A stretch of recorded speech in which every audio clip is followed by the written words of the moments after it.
I think you can have security and freedom at the same time. But I think if we're not careful, this is going to get away from us.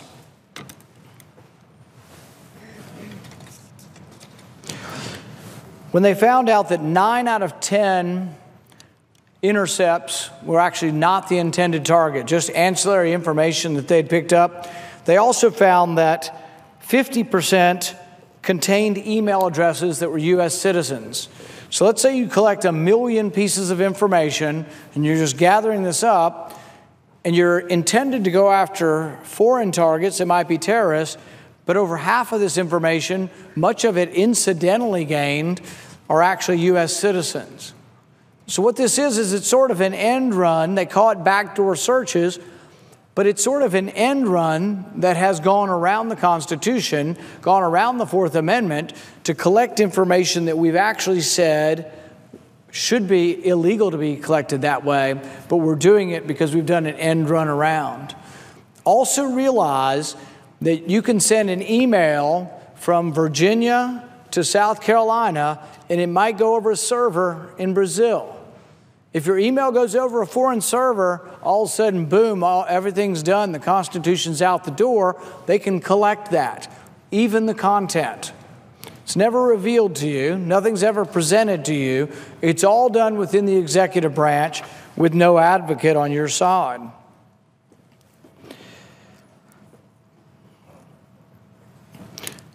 There's several programs that came out through this that are being collected. It's not just the bulk collection. There's a program called PRISM that's been out there for a while, and there's another one called Upstream. In PRISM, it's a surveillance program that collects internet communications of foreign nationals from at least 9 major internet companies. Now, I think this wouldn't have happened if the internet companies were not given liability protection. I think what would have happened is they would have said, we're violating our obligation to our customer, and we're going to fight against this. But the Patriot Act even made it worse. The Patriot Act made it a crime to reveal that you'd been served with a warrant. So we've gone way beyond any typical constitutional mechanisms.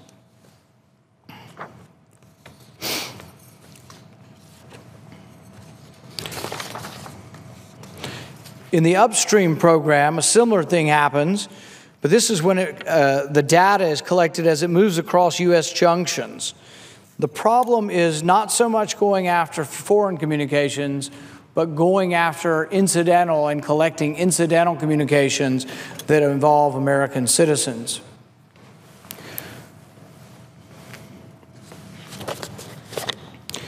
John Napier Ty was the section chief for the Internet Freedom in the State Department's Bureau of Democracy. He was going to give a speech, and I think this is very telling. This is reported in the Washington Post. And so he had written his speech out, and he sent it for review. In his speech, he said, if U.S. citizens disagree with congressional and executive determinations about the proper scope of intelligence activities, they have the opportunity to change policy through democratic process. And you'd think, who could object to that? What would his censors say? How could they possibly say that we don't have the right through democratic process to change policies? They had him strike through intelligence processes because I guess they apparently think that we don't have the democratic ability to change these things. And the sad truth is it may be true because a lot of this is being done by executive order. Executive Order 12333 has no congressional oversight. In fact, the question was asked recently of one of the Senate leaders, will you investigate this? Now, there may well be a secret investigation going on, but there was some indication that it was really outside of our purview. I don't think anything the executive branch does should be outside our purview. The whole idea of having co-equal branches was to have checks and balances. One of the biggest problems I find in Washington is that sometimes the opposition party, so if you have a Democrat president and a Republican Congress, you'll get a little bit of adversity and a little bit of pitting ambition against ambition and check and balance. But the party that is the same party as the president just doesn't tend to push back, probably for partisan reasons. Now, it's not just the other party. It happens when Republicans are in power also. What happens is the political party that's the same power as the president tends to sort of be open to letting things move on, just letting the president accumulate more power. But I think this should be telling that when he said we could change things through democratic action, President Obama's White House counsel told him that no, that wasn't true. He was instructed to amend the line and make a general reference to our laws and policies, but to leave out intelligence policies, as if we don't really get a say in what they do as far as what information they collect from us. John Napier Tye goes on to warn us. He says that unlike Section 215, Executive Order 12333 authorizes collection of the content of communications, not just metadata, even for U.S. citizens. So quite often we're told, well, we were told for years, don't worry, they're not collecting your data, they're just collecting the data of foreigners. Turns out that wasn't true. Now the big thing that they tell us is, well, we're not collecting the content, we're just collecting the numbers. But when you read John Napier Tye, he says that the executive order authorizes collection of the content of the communications also, not just metadata, and also for U.S. persons. So the question is, if we get rid of bulk collection, will the executive continue to do it anyway? The other question is, why doesn't the executive stop this? It was started by executive action. It could be ended by executive action at any time. Where is the executive? How come the press give him a free pass just to say Congress needs to fix this? Sure, I messed it up. I broke it. I'm doing something that the Second Appeals Court said is illegal, and I'm going to keep on doing it until Congress does something. Why don't we see any questions from the press? Why don't we see anybody from the media saying, Mr. President, it's illegal. You started it. You are performing a program that is collecting all of the phone records from all Americans. It's been declared illegal from the second highest court in the land. Why don't you stop? I've not ever heard him ask the question.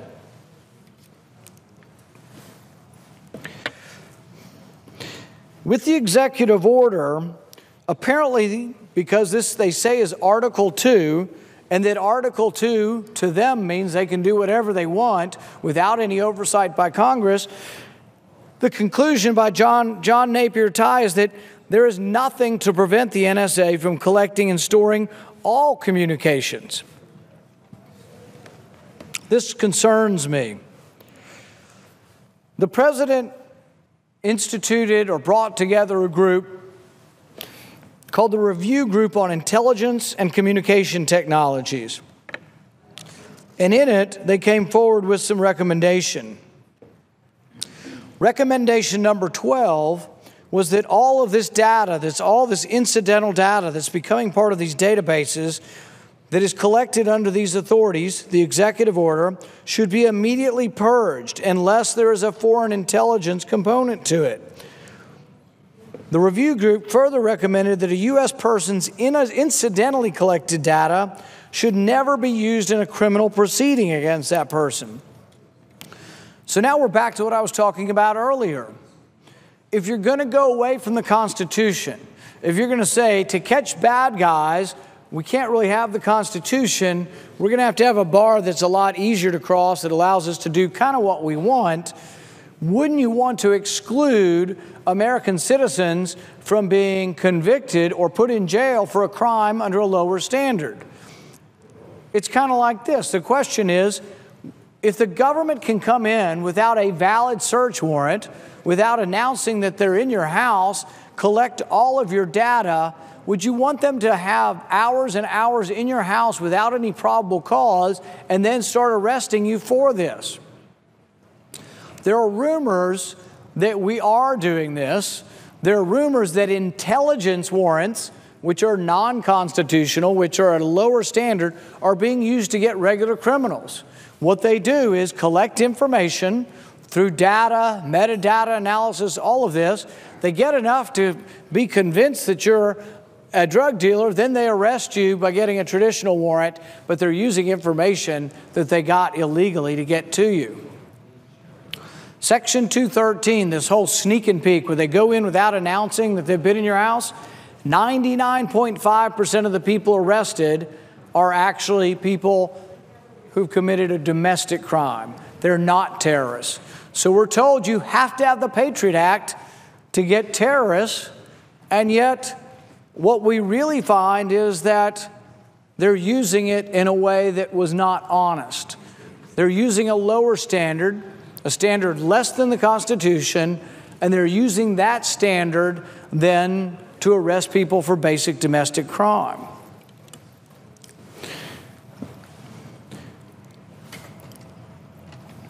The President's Review Commission, that in recommendation number 12, recommended that this incidentally collected data not be used criminally against anybody. They gave their recommendations to the White House. The White House stated that the adoption of these recommendations that they had requested would require significant changes, and indicated that it had no plans to make any changes. So the President's own Review Commission says there's great danger in using a lower, less than constitutional standard to collect great amounts of information that can be searched. There's great danger to privacy. There's also great danger to using information collected outside of the Constitution. There's great danger in then using that for domestic prosecution. And the President said he has no intention of any changes. When I think of this president, it's probably what disappoints me most. There were fleeting times when this president was in the U.S. Senate that he stood up for the Constitution. In fact, there's a quote from the president when he was running for office. There are many quotes, but there was one quote saying that the warrants that are issued by police, national security letters, should be signed by a judge. The very amendment that I will try to get a vote on, he seemed to have supported. But now his administration is issuing hundreds of thousands. Starts out with a few, 47, couple hundred. Now it's in the thousands. Anytime you give power to government, they love it and they will accumulate more. Anytime you give power to government and expect them to live within the confines of the power, they will not live within the confines of power unless you watch them. Like a hawk, you've got to watch them. You have to have oversight. We're at a point now where we have enormous bulk collection, of American citizens' data. One program we know almost nothing about, and yet it goes on with no debate. The executive order from 1981 has been transformed into a monster with tentacles that reaches into every home in our country. The collection of records that is going on is beyond your imagination, and we need to know about it. There needs to be a public debate.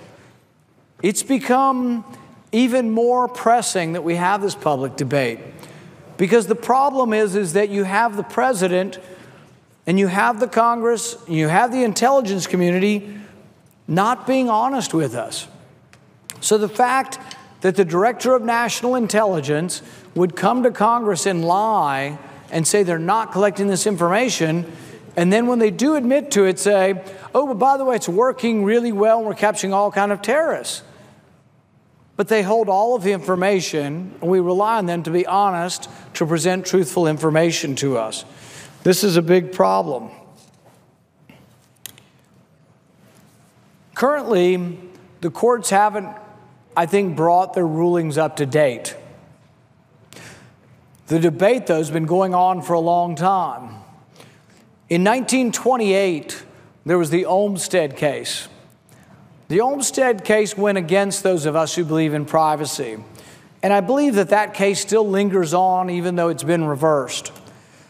In the Olmsted case, Ray Olmsted was a bootlegger. And the government decided to eavesdrop on his conversations, but they did it without a warrant. They could have gotten a warrant. Who knows why they didn't get the warrant, but they didn't get a warrant.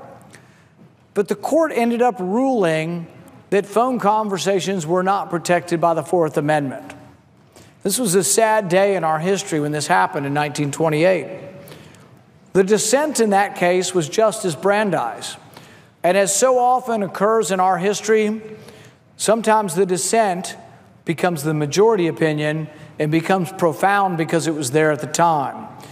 Harlan's opinion, dissent in Plessy v. Ferguson is the same way. It becomes what everybody refers to. Nobody refers to the majority in saying that separate is equal. They were wrong. Same way with the Olmsted case. People now remember Justice Brandeis, and it's probably one of the most famous quotes in jurisprudence, that the right to be left alone is the most cherished of rights, that it's the most valued among civilized men. We have this debate still sometimes, though, because some conservatives say, well, there is no right to privacy. I don't see it in the Constitution. Conservatives who argue there is no right to privacy aren't remembering the 9th and 10th Amendment very well, particularly the 9th Amendment. The 9th Amendment says that all the rights aren't listed, but those that aren't listed are not to be disparaged. Even our founding fathers worried about this. Our founding fathers came forward and they at first thought we'd do just the Constitution without the Bill of Rights. And some of them worried. They said, if we do the Bill of Rights, people will think that's all we have. That if we list 10 different amendments, they'll think that's all of our rights. And so they finally convinced everybody to go along with it by saying, we'll put in the 9th and 10th Amendments. The 10th Amendment limiting the powers and saying only the powers enumerated are given to the federal government. Everything else is left to the states and the people, respectively. But the 9th Amendment, which is in many ways sort of the stepchild of our amendments, hasn't been adequately, I think, adhered to or recognized. It says those rights not listed are not to be disparaged. Sometimes we have this discussion because some people say, well, it has to be enumerated. Now, I agree completely if we're talking about the powers given to government should be enumerated. They're few and limited, the powers given to the government. But it's the opposite with your rights. Your rights are many and infinite. Your rights are unenumerated, and you do have a right to privacy. So while the word privacy is not in the Constitution, in the Fourth Amendment, though, they do talk a lot about your privacy. It's about your home. It's about your home as your castle. The exact words of the Fourth Amendment are the right of the people to be secure in their persons, houses, papers, and effects against unreasonable searches and seizures shall not be violated, and no warrant shall issue but upon probable cause, supported by oath or affirmation, and particularly describing the place to be searched and the person and things to be seized. The reason why we should worry about whether or not a warrant is individualized is we've had some tragic times in our history. During World War II, we didn't individualize the arrest of Japanese Americans. We didn't say, that is so-and-so who lives in California, and we think they are communicating with Japan and telling our secrets.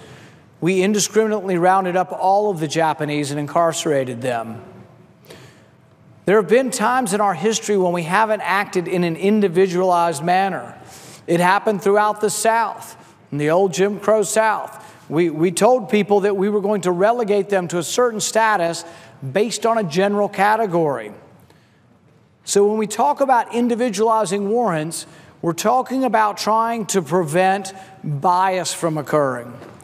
Now, bias can occur for a lot of different reasons. I tell people you can be a minority because of the color of your skin or the shade of your ideology.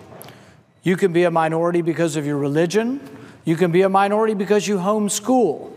But the thing is that if you are a minority, if you are a dissenter, if you dissent from the majority, you need to be very, very aware of your constitutional rights, very, very aware of the Bill of Rights. The Bill of Rights isn't so much for the prom queen. The Bill of Rights isn't so much for the high school quarterback. Many people in life always seem to be treated fairly. The Bill of Rights is for those who are less fortunate, for those who might be a minority of thought, deed, or race. We have to be concerned about the individualization of our policies, or we run the risk. We run the risk and the danger of people being treated in categories. Right now, we're treating every American in one category. There is a general veil of suspicion that is placed on every American now. Every American is somehow said to be under suspicion because we're collecting the records of every American.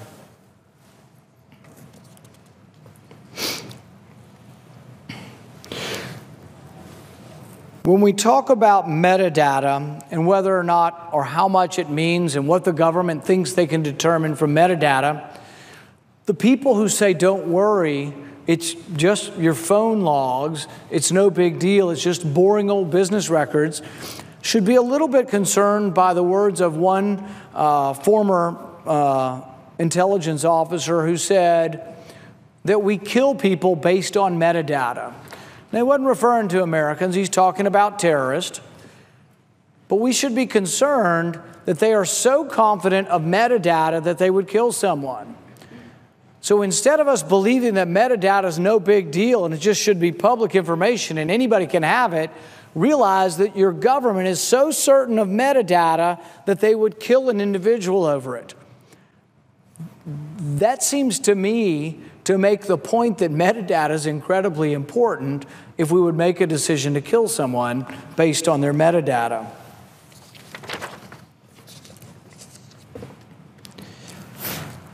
The Electronic Frontier Foundation has done a lot of work for privacy and deserves a lot of credit. Mark Jaycox writes in an issue from last year that it is likely that the NSA conducts much more of its spying power under the president's claimed inherent powers and only governed by a document originally approved by an executive order. So while we're superficially having a debate over the bulk collection of records that some claim were authorized under the PATRIOT Act, Section 215, there's a whole other section that some privacy advocates are worried about that's even bigger. I had a meeting recently with one of the founders of one of the huge social communication companies. And he told me that he thinks that we're missing some of the debate here because he says everybody's talking about bulk collection of your phone records. He's convinced that there's ever so much more being collected through backdoor channels. These backdoor channels can occur in two ways. They can occur one way by going and looking at foreigners' information and then coming through the back door back into our country and looking at Americans' information, but then that American information has tentacles and spreads, and it becomes this enormous grouping of incidental information. In fact, some have said that it's 9 out of 10 pieces of data pulled in aren't about a terrorist, they're just incidental stuff. What the President's Review Commission said is we should delete that once we find it's not relevant to an investigation. The amazing thing to me is that even people who support the Patriot Act, and I don't, I think the Patriot Act lowers the constitutional standards and it risks our freedom and our liberty. But even for those who think the Patriot Act is fine, they say that the Patriot Act never was intended to do this. So if you want to ask yourself, is the government overstepping? Even the authors of the Patriot Act are now telling us that the overstepping is to such a degree that they think the Patriot Act doesn't justify it. In fact, that's really what the court ruled recently. I had hoped the court would rule that the bulk collection, the grabbing up of all your records, that it was unconstitutional, but they actually simply ruled that the Patriot Act does not sanction it. The Patriot Act does not give the authority to the government to do this. And so it's a pretty amazing sort of set of circumstances, is that the government has taken something that was intended in one way, completely transformed it, and then when they're rebuked by the court, they're not chastened at all. So I still wonder why no one has had the guts or the wherewithal to ask the president, why doesn't he stop this now? The president could today listen to this speech on the floor of the Senate, and he could change his mind. He could this afternoon, with his pen, he says he's got his pen and his cell phone, he could immediately stop the bulk collection of data. In fact, all of the alternatives he could probably do now. He could also say that he's going to collect the data with a warrant. He has all of that power. Someone should ask the president, Mr. President, why do you keep doing something the court has said is illegal? Why do you continue doing this, and why won't you stop? And how could we possibly think that it is a responsible answer to say, oh, I'll stop when they make me? His own Privacy Commission says that what he's doing is illegal and should stop. One of the things that people are worried about is that the government is forcing their way into the code source of different Facebook, Google, different internet companies. There's a couple of things that are occurring because of this. If you live in Europe, if you're Angela Merkel, or if you're anybody in Europe, you might not want American stuff anymore. So there are already rumors and discussion that billions of dollars, there's been some estimating over $100 billion has been lost to where we have been a dynamic leader in software and hardware, in the internet. People don't want our stuff because they don't trust us anymore. One of the reasons they don't trust us is this. We have a group called the Tailored Access Operation, targets system administrators and installs malware while masquerading as Facebook servers. That's a little scary, that you go on Facebook and somehow malware is getting into your computer and then searching and allowing them to know everything that you're doing on your computer. If you have a warrant, you can, to my mind, you can do a host of these things, but do it to someone you have suspicion of. I think we've made the haystack so big, no one's ever getting through the haystack to find the needle. What we really need to do is isolate the haystack into a group of suspicious people and spend enormous resources looking at suspicious people, people who we have probable cause. If you think of almost every instance, I mean, go back to 9/11. You'll have people come forward with the ridiculous assumption that if we had the Patriot Act, we wouldn't have had 9/11. They say, oh, we would have caught those 2 terrorists in San Diego. And I'm like, you mean the 2 terrorists that were living with a confidential informant for a year? We knew who these people were. They just weren't talking to each other. It wasn't a lack of gathering information. All this incidental and all this grabbing up of bulk records, that isn't what we needed. We needed the CIA to call the FBI. We needed further the FBI to call Washington and for somebody to listen to them. The 20th hijacker, a guy named Misuse, was captured a month in advance. We've got him in Minnesota. We've got his computer. He was captured because people said he was from a foreign country and he was attempting to learn to take off planes but not land them. The FBI agent there ought to be given a Medal of Honor. Instead of giving the Medal of Honor to the head of the FBI, we should have fired the head of the FBI, and this FBI agent should have been made the head of the FBI. He wrote 70 letters to his superiors. He caught the 20th hijacker. He should be a well-known name on every lip of every American and a hero. He caught the 20th hijacker.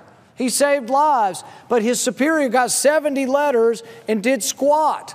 I have no idea what happened to his superior, but nobody ever was fired for 9/11. Instead of firing the people who didn't do a good job, we gave them medals. The guy who did a good job, I don't know what happened to him. And what we did is we decided we'd just collect everybody's information, that we'd sort of scrap the Bill of Rights. I've met a lot of our wounded soldiers. I've met young men that have lost 2, 3 arms, 2, 3 limbs, forelimbs sometimes. I've met people that are paralyzed. And to a person, when I ask them, what were you fighting for? They tell me the Constitution. They tell me our way of life, for our Bill of Rights. Don't you think they'd be disappointed to find out that they went over and they risked life and limb and gave up part of their bodies, and they came home, and while they were gone, we gutted the Bill of Rights? And not only did we gut it, and you can have a difference of opinion on this, but not only did we gut it, we don't have time to debate it. We just willy-nilly say, that's fine. Well, we're not even going to have time to debate it. We've known for 3 years this debate was coming up. And yet we squash a bunch of bills in the last week, and we've got no time for the debate, no time for amendments, no time to discuss whether or not we're willing to trade our liberty for security.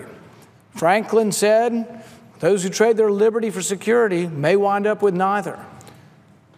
This is a very important debate that we need to have in the public, in the open.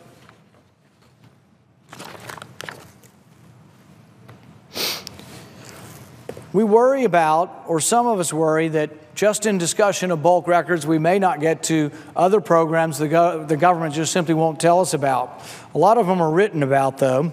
In another episode of the Electronic Frontier Foundation's newsletter, they talk about a program called Muscular. Muscular is a program that is siphoning off data between different data centers, like Yahoo and Google sometimes have, at least did have, communication between them that wasn't encrypted. Your information was encrypted going to the data center, but then between data centers they weren't encrypted, and the government's simply siphoning all this off through executive order. I don't know whether it's foreign, I don't know whether there's incidental American, I don't know what's being collected, and we have no oversight, no ability to vote on whether or not we continue this program or discontinue this program. The companies are sometimes not notified of the warrants, or if they are notified of the warrants, are told that they can't talk about them. They're gagged. This is the kind of stuff that we need to have in the open. Some of the information that people are talking about that the NSA collects on Americans are contacts from your address book, buddy lists, calling records, phone records, emails, and then they put it all into a data, and I think the program's called Snacks.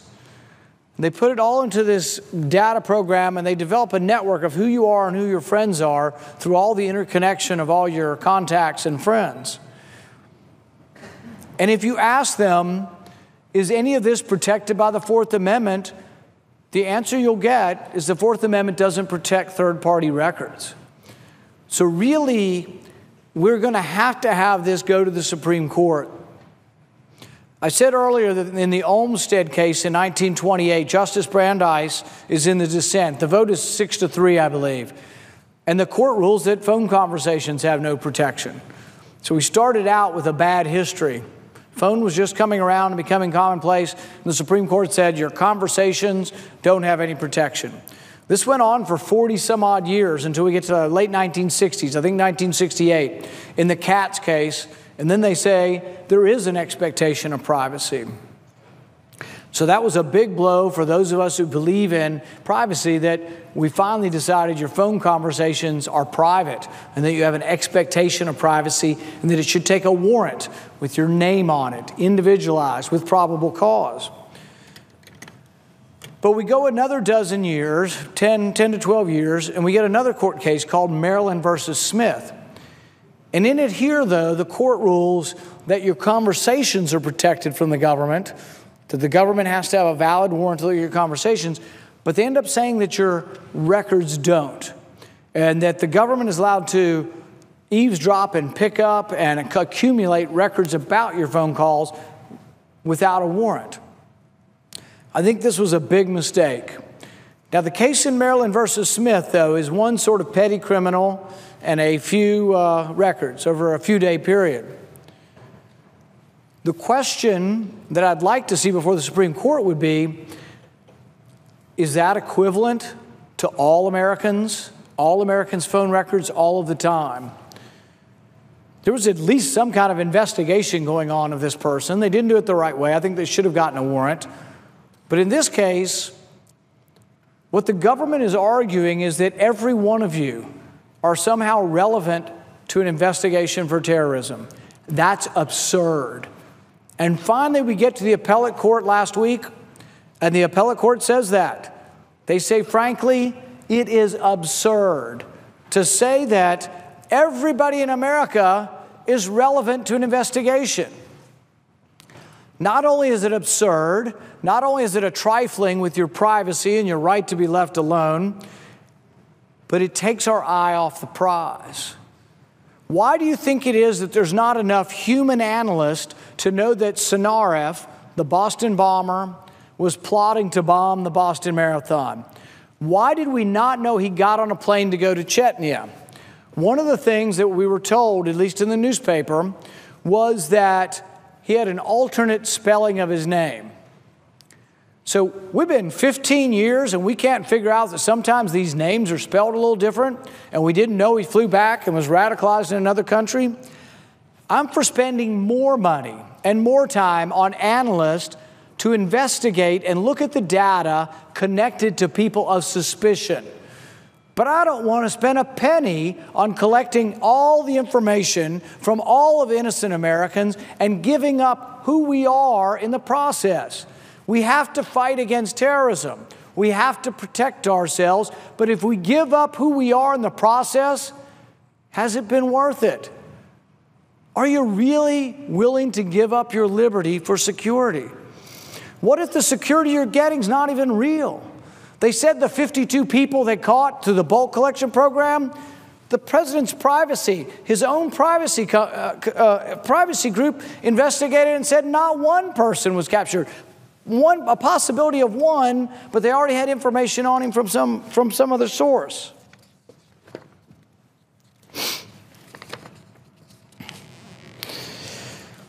Under the executive order, we're still not talking about the Patriot Act. We're talking about something that nobody knows much about at all. No common member has been, to my knowledge, informed of what's going on under this program. None of those not on the Intelligence Committee. But they have something called, with this information, called the Special Procedures Governing Communications Metadata Analysis. This is allowing the NSA to use your metadata, phone records, etc., who you call, how long you speak, under the Patriot Act and Section 702 to create social networks of Americans. So not only are we collecting your data, because the government says, and realize this, many of your elected officials are saying this, that you have no right to privacy, and the Constitution doesn't protect your records. They're collecting all of your records, some of it incidental, but they're creating these enormous data banks. But then they're connecting metadata to other metadata to create social networks of who you are. You should be alarmed. We should be in open rebellion saying, enough's enough, we're not going to take it anymore. We should be in rebellion saying to our government that the Constitution that protects our freedoms must be obeyed. Where's the outrage? I tend to think young people get it. Young people, you see them, their lives revolve around their cell phone. They realize that if I want to know about their life, if I collect the data from their phone, not the content of their phone calls, but I collect the data from their phones, that I can know virtually everything about them. Do we want to live in a world where the government knows everything about us? Do we want to live in a world where the government has us under constant surveillance? Now, they'll say we're not looking at it, we're just keeping it in case we want to look at it. The danger is too great to let government collect your information. And I think there is a valid question whether or not simply the collecting of your information is something that goes against the Constitution.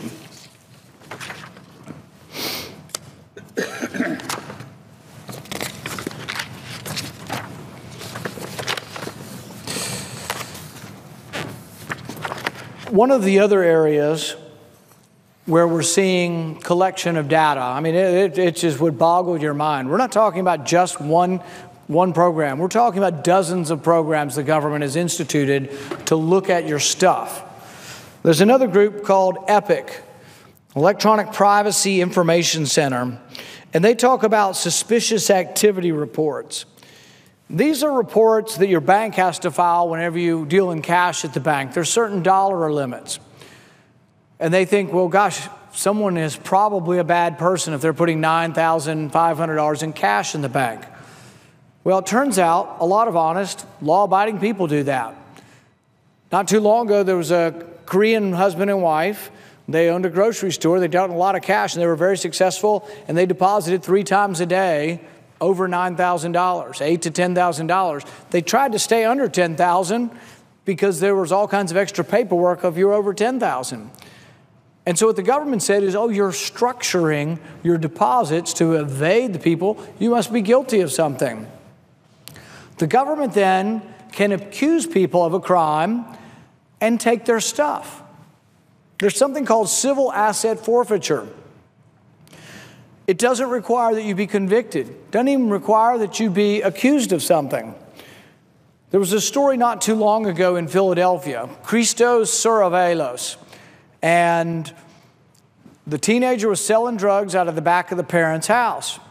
So they caught the kid, and they were punishing him, but they decided they'd punish the parents too. So they confiscated the parents' house, evicted the family.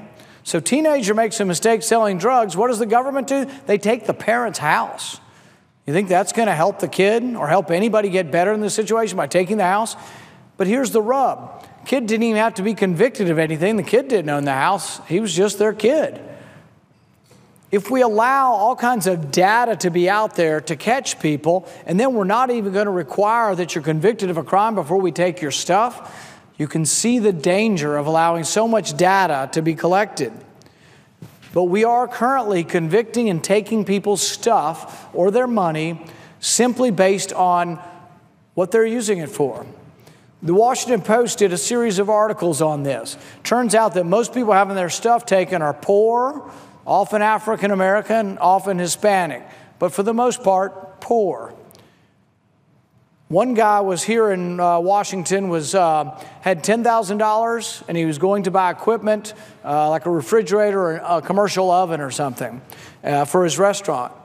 They just stopped him and took his money. It took him years to get it back, and he only got it back because the Institute for Justice defended him in getting it back.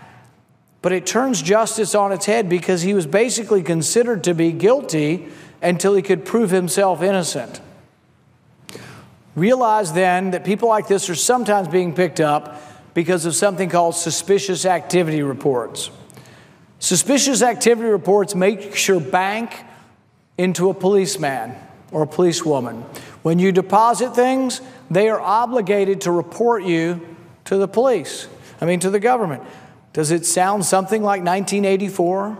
Does it sound like when you have informants out there everywhere, see something, say something, that your banker is going to call the government if you put cash into the bank?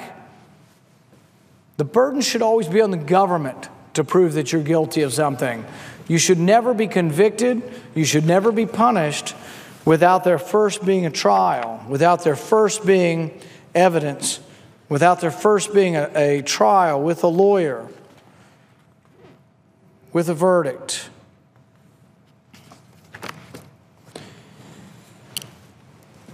Some of this has gone into the war on drugs. And the war on drugs has a lot of problems, but part of it has been the abuse of our civil liberties. But also part of the war on drugs has been that there's been a disparate racial outcome. What do I mean by that? There have been instances where, and if you look at the statistics, 3 out of 4 people in prison are black or brown for nonviolent drug use. But if you look at the surveys and you ask yourself, are white kids using drugs the same as black kids? It's equal. And white kids are 80% of the public. How did we get the reverse where 80% of the population in jail are black and brown? It's a problem, and if we can't figure it out, you're going to have to continue to realize why people are unhappy. If you want to know why there's unhappiness in some of our cities, you should read the New Yorker. About 3 or 4 months ago, they did a story about Khalif Browder. Khalif Browder is a 16-year-old black kid from the Bronx. He lived in a poor situation. His family had no money. He'd been in trouble before.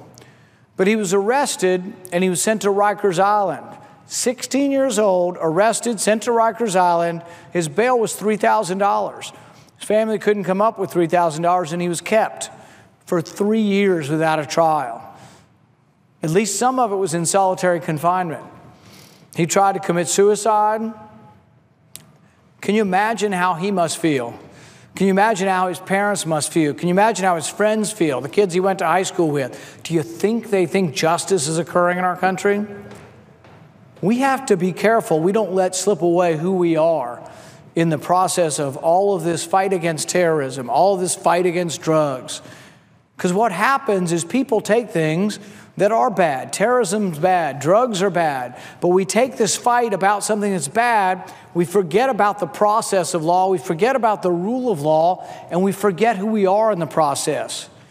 But if you want to know why people are unhappy in some of our big cities, you want to see that unhappiness in the street, it's because some people don't think they're getting justice.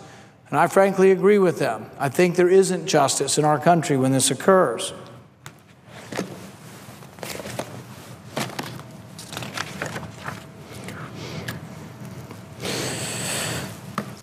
Originally, we had the Constitution. Then after 9/11, we got the PATRIOT Act.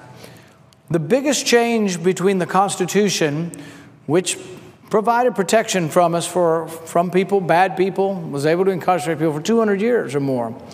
The biggest difference is we changed the standard on how we would arrest people or how we would give out warrants. And I remember having this debate about 3 years ago when we talked about the PATRIOT Act. I was walking along talking to another senator, and he was alarmed that the PATRIOT Act would expire at midnight. What would we do? And I was like, well, couldn't we for just a couple hours, live under the Constitution? I mean, we did for 200 years, for goodness sakes. We have all kinds of tools. There's almost no judge in the land that's going to turn down a warrant. The FISA warrants, the ones they give for security, it's 99.9% of them are approved. Couldn't we give out warrants? They say, oh, it takes too long. Computers work in the blink of an eye. In the blink of an eye, if John Smith is thought to be a terrorist and he called 100 people, in a blink of an eye, I can look at the 100 on the list and I can say, what is the evidence that some on the list look suspicious? Are any of them from a foreign country, or any of them on another list from somebody calling from a foreign country? There are ways to look at this where we would simply then get a warrant for the next hop, and the next hop, and the next hop. There's no reason why we can't catch terrorists the same way we catch other bad people in our society by using the Constitution.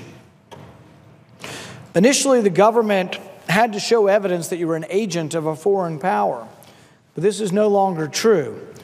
Now all you have to do is make a broad assertion that the request is related to an ongoing terrorism investigation. The problem in the FISA court is that when they take you to this court, it's secret, you don't get your own lawyer, and basically the government says to the FISA court judge, the government says, well, yeah, it's related to an investigation. But I don't believe they're forced to give information showing that it's related to the investigation. And in some ways, I think we've gone too far, because what you end up having is you have people who are saying it's related, but the question is there any evidence that there's a relation to it, and how could there be a relationship of everybody in America to an investigation? We also often have given gag orders, and this is one of the big complaints of the internet companies. They get order after order after order, national security letter, they get all of these suspicionless warrants, and then they're told they can't talk about it or they would go to jail. There are some people who got gag warrants that were librarians who for a decade or more were not allowed to talk to anybody to say that they'd gotten this warrant. The American Civil Liberties Union has written that the PATRIOT Act violates the Fourth Amendment, which says the government cannot conduct a search without obtaining a warrant and showing probable cause to believe the person has committed or will commit a crime. The ACLU goes on, though, to say that it violates the First Amendment's guarantee of free speech, by prohibiting the recipients of search orders from telling others. These are the gag orders. They also say that it violates the First Amendment by effectively authorizing the FBI to launch investigations of American citizens in part for exercising their freedom of speech. Now, they went back in and they wrote the rules and said, oh, you're not supposed to do it if it violates someone's freedom of speech. But the bottom line is that the opening that we've given to the intelligence community is so wide that there are, for all practical purposes, no limitations on the gathering of your information.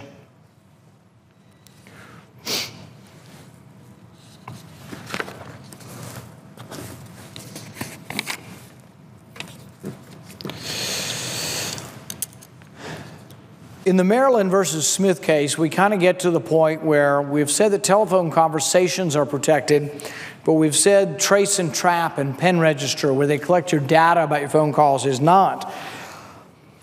The problem is, and this is a problem that needs to be corrected by the courts, at this point they're essentially non-existent. There are no protections in the court for any kind of warrant that has to be gotten for any kind of metadata. The FBI need not show probable cause or even reasonable suspicion of criminal activity.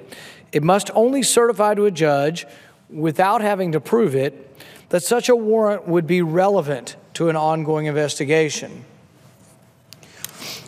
Also, typically in the past, when we gave warrants for wiretaps, they were sort of to entities. You kind of had to name the entity. But now we're giving the ability to collect data, pen register, trace and trap data on your phone calls nationwide. And this is a severe departure from what we had in the past, because typically warrants were given under a judge's jurisdiction, so within a region. But now we have a blanket order that says we can collect any of your phone records anywhere, any of the time, across the whole country. And this goes against the history of the way we've had jurisprudence. We talk a lot about phone data, but your emails are in there too. Interestingly, your emails, after 6 months, have no protection at all. So any email that you have on your computer after 6 months has no protection at all. Up to 6 months, there's a little bit of protection, but the government is able to look at, without a probable cause warrant, is able to look at who you're communicating with and the header on the subject line. The government is also able to look at, through metadata, the websites that you visit.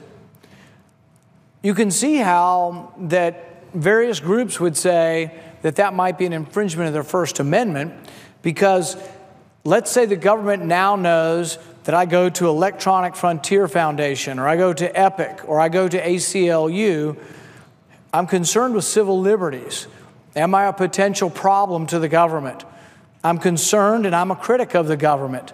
Is it a problem that the government now knows what websites I go to and that I'm concerned with this? Now, if the government would hear, they would say, no, that's not what we're doing.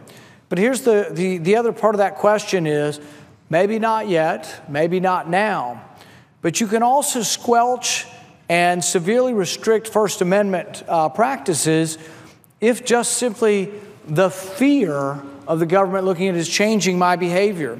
There's already evidence, and there have been surveys saying that 25% of people doing things online are changing their behavior because they're afraid of the government.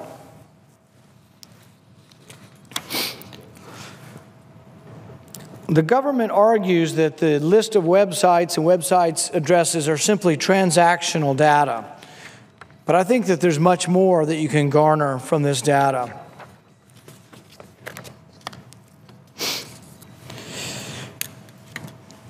The Patriot Act that is due to expire is just 3 sections. Interestingly, the complaints that I have are a lot over Section 215, which the government claims is their justification for collecting all of your phone records. Now, the courts have said otherwise. The appeal court last week said that the business records does not give them the authority to collect your records. In fact, the court has been very specific that it's illegal. The president is currently ignoring the court, and the president continues to collect your phone data, all of your phone data, all the time, as much as they can get. They've not changed any of their behavior that I know of since it was declared to be illegal. Some of the changes, I would repeal the whole thing. I would repeal the whole Patriot Act. But some of the changes that I would favor, if we were allowed to change it, if we could get a consensus in this body, that would mirror the consensus that I think is in America. Once you get outside the beltway of Washington and you go back into America and you ask people, are they for this? The vast majority of people think the government shouldn't collect all of their phone records all of the time. But there are some changes we could make in this. I think the first thing we ought to do is not replace this system, but to basically say that we're not going to collect data in bulk, that we're not going to collect your phone records, your credit card information, your emails, where you go on the web. We're not going to collect that in bulk. I think we could change the Patriot Act to say we're only going to collect data that has to do with someone who's suspicious, that we have presented some suspicion to a judge and that the judge says there's probable cause. The standard's not that hard.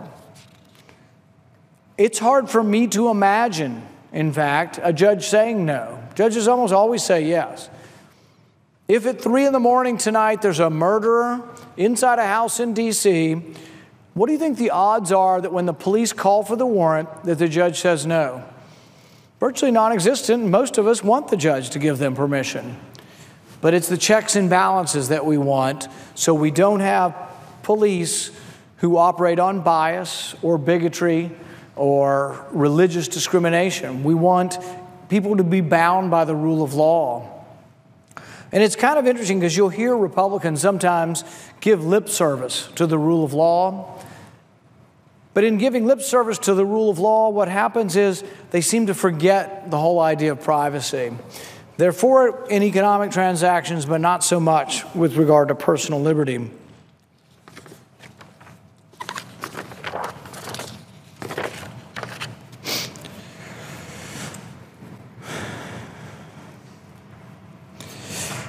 The New York Times has written and talked about some of the economic effects of this. In an article by Scott Shane a couple of years ago, he talks about the idea that foreign citizens, many of whom rely on American companies for email and internet services, are concerned about their privacy. Now, you can say you don't care about foreigners, and they don't get the same standard as we get, and so you can understand maybe there's going to be a lower standard. But realize if we're going to say the standard is quite a bit different and that there are no protection for anybody's data on the internet, realize that that standard is going to scare people in other countries away from our stuff. It's going to scare people away from our email companies. It's going to scare people away from our search engines. And I think if you'll talk to any of these companies out there, and some of these companies are the greatest success stories in our country. You think of the internet revolution, and you think how America has really led this. America's been the leader in this. We've created, hundreds of thousands of jobs, billions of dollars of profit. And in our zealousness to grab up every information, and in our zealousness to ignore basically the Constitution, we're grabbing up so much stuff, we're scaring people to death. There's already been billions of dollars lost to American companies because of this. Because Europeans, Asians, they don't want our stuff anymore. They don't want things with our hardware. They don't want to deal with our services because they're fearful that the U.S. government's looking at all their transactions. And the government's pretty clueless over this. Recently, one of the members of President Obama's administration came out, in fact, several members of them, and they're complaining about encryption. They're like, well, we're just going to have to maybe have some laws to prevent these companies from encrypting things. And it's like, don't you get it? Don't you get why companies, the encryption is a response to government. The encryption is a response to a government that's gone and run amok, basically collecting our information, collecting all of our information. And so if you're an American internet company, if you're an American search engine, if you're an American email company, what do you think you're saying? You're saying the only way I'm getting Europeans back, the only way I'm getting Asians back is to say that I'm going to protect them from my government. Isn't that a sad state of affairs? People say, well, how will you get terrorists if everything's encrypted? Edward Snowden was using an encrypted email server. And the company that was housing him, that was specifically the genre of their business. They had a business that was encrypted because some people want to be private for a lot of different reasons. many of them legitimate, business, legal, personal reasons. But anyway, when they came to get Eric Snowden's email, they didn't ask just to get his email. They said they wanted the encryption